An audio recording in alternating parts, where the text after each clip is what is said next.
Bonjour tout le monde! Let's jump right into it. Today's topic is all about the 9 worst faux pas you can commit as a foreigner in France. And also, thank you to LINGODA for sponsoring this video. We'll hear more about them in a few minutes. And be sure to stick around to the end for a very tasty installment of my new segment called Things I Love.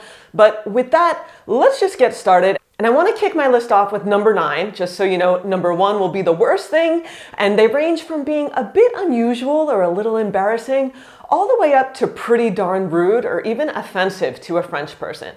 And in case you don't know, in French, faux pas means false step, a mistake. And this is just my ranking, least bad to the most offensive, but let me know down below in the comments what your ranking would be. I'd love to hear from you on that. Okay, so number 9, inviting French guests over for dinner at 6 p.m. In France, dinner is later than in the US, and a dinner in France at 6 p.m. would be reserved for people in nursing homes. And back in the US, when I was little, eating dinner at 6 on a cold winter day was pretty normal, especially when we had activities after dinner. So, it was dark, we were hungry, and it was time to eat, but not so in France. Dinner here seems to be really on the earliest side, 7 p.m., and even that is a bit early. I would say 8 p.m. is pretty normal. So if you want to invite your French guests over for dinner, tell them it starts at 8 p.m. and that'll be just fine. Okay, number 8, using tu instead of vous in formal situations or when you don't know the person very well. So if you're not aware, in French, you could say the word you 2 different ways. Tu and vous, but it's not always so cut and dry. And, if you're a foreigner, be aware, you'll always be forgiven, well, almost. You'll be forgiven for this faux pas, so don't stress about it too much. But, just remember, if you don't know the person well, or they're older than you, or it's a formal situation, maybe a doctor, an employee at a store, a pharmacist, use vous in that professional situation.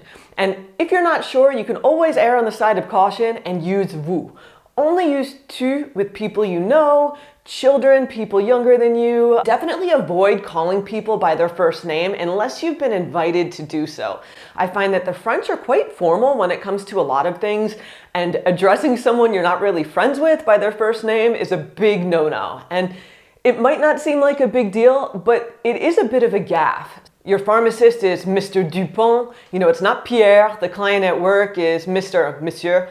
French guy, your senior citizen neighbor is Madame Fontaine, not Geraldine. So basically, anyone you don't interact with on a casual basis or anyone in a formal professional context, they get a Monsieur or Madame, unless they've told you differently.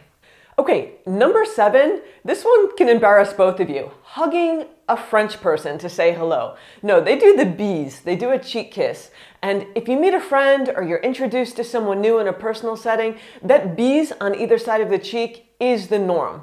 Or in more of a professional setting, a handshake is totally fine. And this is, of course, all pre-COVID because now no one is doing the bis. And just a personal story, the first time I met my now father-in-law, I greeted him with a big, friendly American hug, just out of habit. I was so happy to be in France and finally be there with everyone. And he just stood there rigid like this, frozen, unsure of what to do. And I learned really quickly not to repeat that greeting with anyone, let alone, my mother-in-law who was right next to him. So, French people, I feel they find hugs extremely intimate. The French would not only be surprised and find it awkward to hug, like, how long do we do it for? Where do I put my hands? What do I do with my arms? Do I hug back? Things like that. But they'd be extremely uncomfortable and probably embarrassed just finding the whole thing awkward because it's not something they generally do here. Number 6, don't ask for your steak to be cooked well done. It could definitely be seen as an insult to the chef to ask for good quality meat to be cooked to the point of being well done. And it might raise a few eyebrows if you're dining among French people, because the best part of that meat, you're going to char it to the point of being black. No, it's not really done here. And over the years, my steak has gotten more and more rare. When I first came to France, I think it pained my father-in-law, poor guy, to char my steak to that point of being well done, whenever I'd eat at my in-laws' house. So these days, I'm fine with a medium steak, medium well. And you can say medium in French to a waiter. You say it à point. And that's a good way to ask for your steak here. Also, just want to point out, French food rules can kind of make dining here seem complicated, or, it might make French people seem kind of uptight, and they're really not. These are all things to keep in mind, but you're fine. All right, next up, number 5, jokes about mistresses, hygiene habits, and wars like, oh, you'd all be speaking German if it wasn't for us Americans. Not funny. Do not make these jokes. You'll make a terrible first impression, even if you think you're just being playful, and you will absolutely offend French people. All right, next up is number 4, being overly loud in public. So if you have a booming voice, or you tend to have a loud laugh, or just loud in general, really make a concerted effort to tone it down when out in public. The French tend to be, I would say, a little more discreet, and you won't hear someone's conversation 5 tables over at a restaurant. You won't hear a loud phone conversation on the train. A lot of times the metro or the TGV, the cars are silent, and if you're having a full-on conversation and you're doing so loud that people in Belgium can hear you, you're gonna get hushed, and people might not only give you dirty looks, but they'll tell you to tone it down. So keep the volume down a notch. All right, number 3 is sharing too much information with people or asking too many personal questions with acquaintances and others who you don't know very well. So don't talk money, religion, and politics. That's a good rule of thumb. Those are 3 topics to avoid.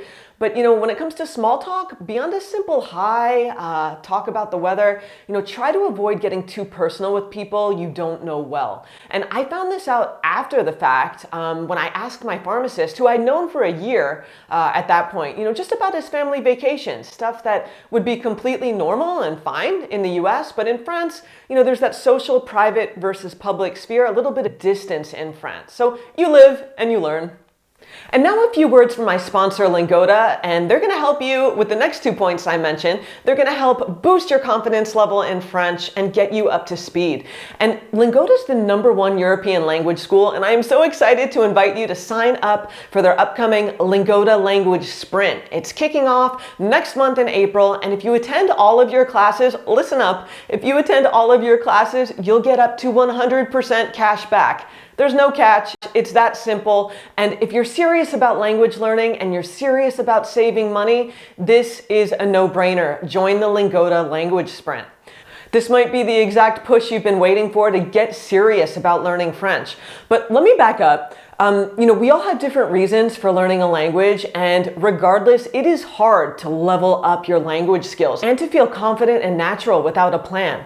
LINGODA is a company I first took classes with in 2017, and I love their easy-to-use platform, the fact that you could take live classes from the comfort of your own home. Classes are really small, and they're all taught by native-speaking teachers. In addition to French, you can also learn German, Spanish, English, or even business English. Their curriculum is going to get you real results no matter your current level. I've taken classes on grammar since that's a weak point, and here's Tom in a discussion class for English. After 3 months of intensive language classes, you're going to speak more confidently in any situation, and you will get, 100% cash back. Yeah, that's serious, when you attend all of your classes. So that's the real incentive here. Keep in mind that the LINGODA Language Sprint kicks off April 28th, 2021, and you could sign up now via my link below until April 16th. You'll get 10 euros off your deposit with my code. The voucher code is CHANGE40. And if this is of interest, don't delay because spaces are limited. Also, if you're still not convinced, check out the student testimonials on LINGODA's Instagram. I'll put that here. Keep in mind that the LINGODA Language Sprint has been running now for over 3 years. So you can sign up with confidence, and this is exactly what you need to take your language skills up a notch. Number 2, not attempting any French at all and assuming people speak English, such as a tourist walking right up to a French person in Paris and saying, "Hello, do you know where the Eiffel Tower is?" in English. I've seen it happen. And it's true, yes, most French people working in tourism or the hospitality industry, they at least are conversational in English. That makes sense. It's for their job, but that doesn't mean that manners should go out the window.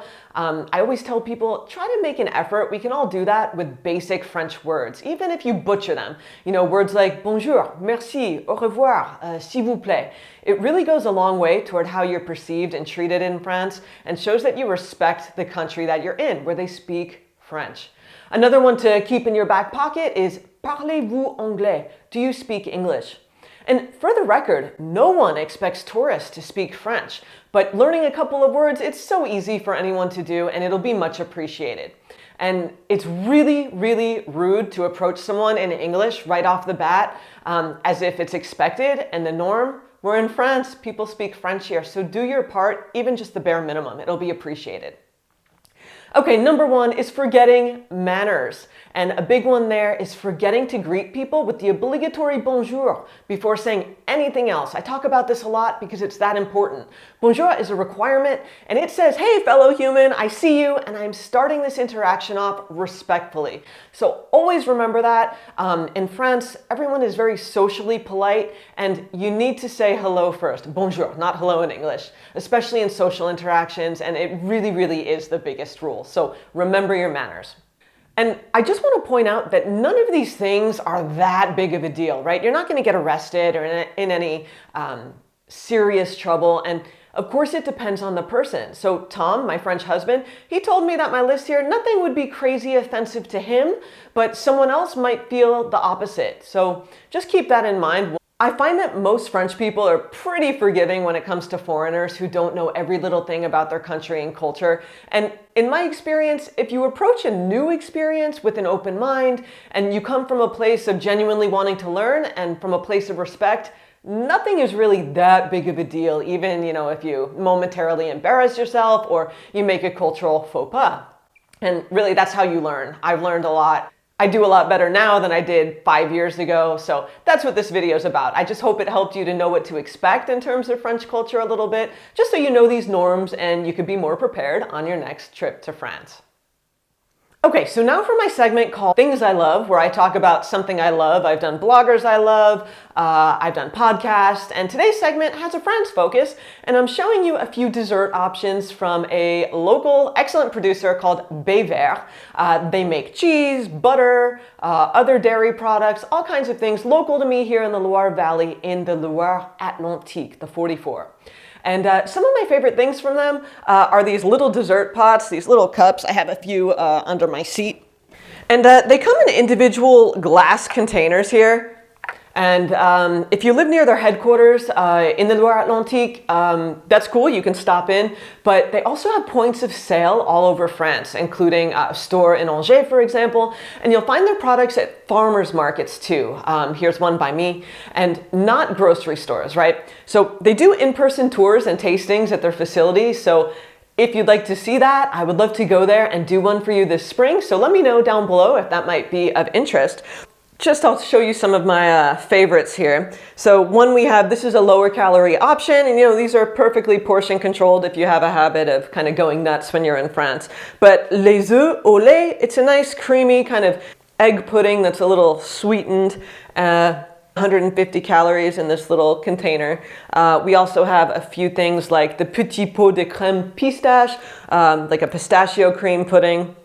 And they also do a chocolate, a caramel, a crème brûlée. We've tasted them all. They're all excellent. And if you ever have the occasion to pick up something from VOUS, if you see the name in a French market, go for it. You're going to love it. And I highly recommend their products. As always, thank you so much for being here. Thank you to LINGODA for sponsoring this video. And videos like this with a sponsor, they allow me to keep on making content that's free for you, the viewer. So thank you. And also, if you don't have the bell notification turned on, make sure you click that so that way you'll be notified every time I publish a new video here on Oui In France. And if you enjoyed this, it really does help to give me a thumbs up, to share it with someone you know, and to leave a comment. Those are all things that help support my channel for free. So thank you for that. And also, be sure to check out my line of merch linked below, along with a free newsletter where you get a PDF just by signing up of do's and don'ts to keep in mind when you visit France. So thank you, and I'll see you right back here next time on Oui In France. Salut!